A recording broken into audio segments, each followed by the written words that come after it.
bowl trip, bowl season. Last football game of the year. You excited about bowl season?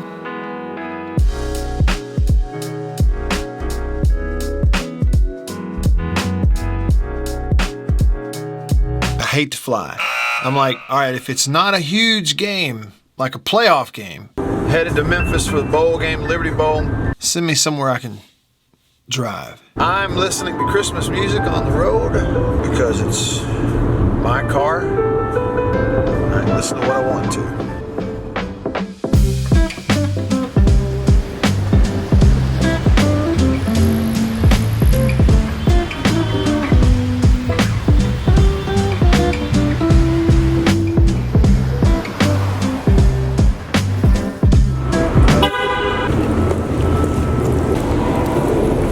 Doesn't feel quite the same being here without my girls. And the Peabody Hotel is where the Mississippi State team was staying, so that's where my room was on the night of the 27th, the night before the game. My wife and daughter and I go from time to time to stay when we're going to go watch a play or a ballet over at the Orpheum. Sometimes we go there to eat and see the Ducks.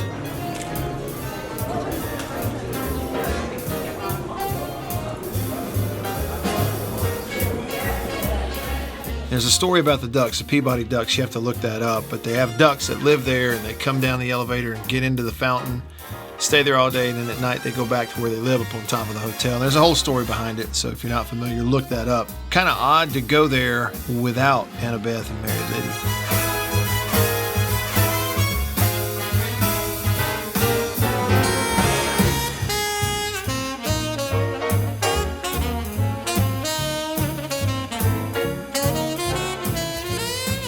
Not been there very long and had to make my way over to Beale Street for the parade and the pep rally.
I'd been asked to take part in the pep rally, and I said I would. I didn't really know what I was getting into, and had I known what I was getting in, because I had to, give a rah-rah speech for about a minute and a half.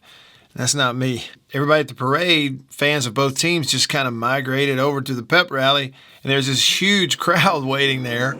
Two people, it was like the head coach, the new head coach for Texas Tech, spoke to their crowd, and they had me speaking to the Mississippi State crowd because they said couldn't find anybody else.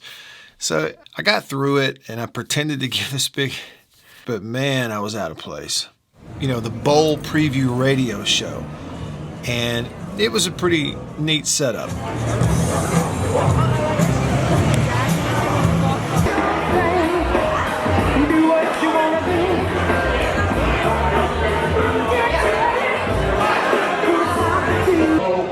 Resort, Neil Price, Jay Perry, Matt White, Mark Gregory, Jonathan Ashton, here we pull.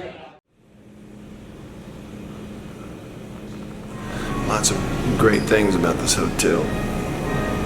Complimentary coffee beginning at 6:30 a.m. until like 11 is one of the best things about it.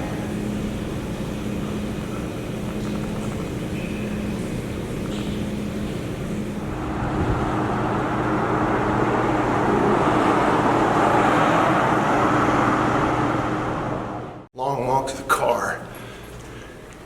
So today's game day, and checkout is early. It's like 11 a.m.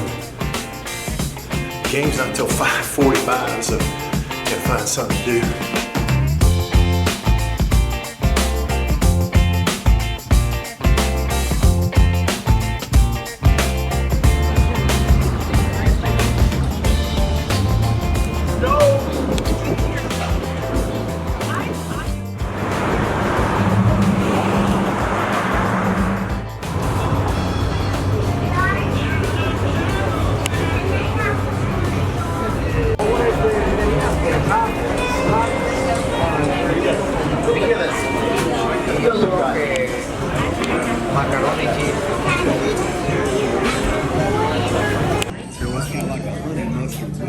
Really? Got a little heat in it. Ribs and beans and chips. The ribs were not wet, not dry. They were half and half, and I highly recommend it. We have ambient music being played outside the stadium. Super early. So we get done eating around, say, 1:30 or so, over to the stadium, which is right there. And so we're there at Liberty Bowl Stadium really early. So I had a lot of time to kill.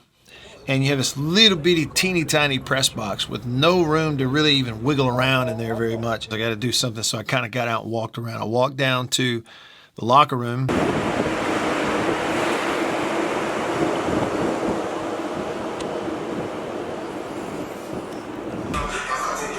Which Mississippi State was the home team, so they were using the Memphis locker room. And I got to say, it was actually a really nice locker room. It was much nicer than I thought I was going to see.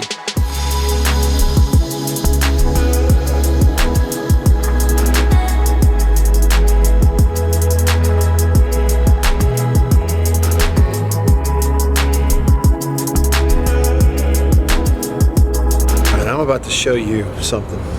This is an actual seat. Okay, so look at this. You see where it is? And this is the view. This is the view from this seat right here. Seat number 36, row 99. If you have seat number 36, row 99, this is your view right here. I promise you. Even if you lean down, you can barely get a glimpse of the other end zone. This is it. 12th straight year overall. Mississippi State has played its way into the postseason. Game starts, and this particular game. Brooks through the left side to the 5. Touchdown, Red Raiders. Smith will keep it himself. Touchdown. More on that later. Buying a little time, throwing to the back of the end zone. Caught! Touchdown! Trying to punch it in one more time, and they do so. Texas Tech was ready to play. You know, to their credit, their players were really fired up and ready to play. And Mississippi State was just not ready to play. They were missing a bunch of guys on defense because of COVID and other stuff. But still, you know, that wasn't the issue. The guys out wasn't the issue. The next man up wasn't the issue. The issue was the offense just did not show up to play. They're going fast again. And they'll hand it off this time to Sherroderick Thompson, who angles left and takes it. Offense just got whipped all night long. And so there it is. You know, a trip like this is a lot better when your team plays well and they win. It's not as good when they lose, and it's certainly not as good when they just get dominated. And State just got dominated by Tech in this ball game. Late night trip back to Tupelo.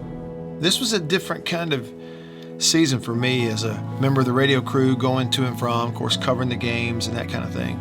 Maybe it's just a product of getting older, I don't know, but I was, I think, less emotionally invested in every game and every twist and turn and up and down than I have been in the past, and more just sort of going and locking in on what is my job to do my job and get back to my family. Not necessarily burnout, but just a different kind of year for me. I still really enjoyed it, but, you know, I will say that in years past, you know, my own emotions and feelings about these trips would kind of ebb and flow with whether or not the team won or lost or played well or not. And that just wasn't the case this year. It's like I look back on the year and, you know, whether they won or lost, I enjoyed seeing people on campus. It was great to see the tailgaters, see my people that I work with, coworkers on the games. It was just a different year for me in that the things I look back on that I took away from the year didn't really have anything to do with the wins and losses of the team. A lot of the sights and sounds and things that stand out to me really didn't have anything to do with the games. I'm not saying that's good or bad. I'm just saying that's just kind of what happened. You know, unless something pops up, here's to next year. See you then.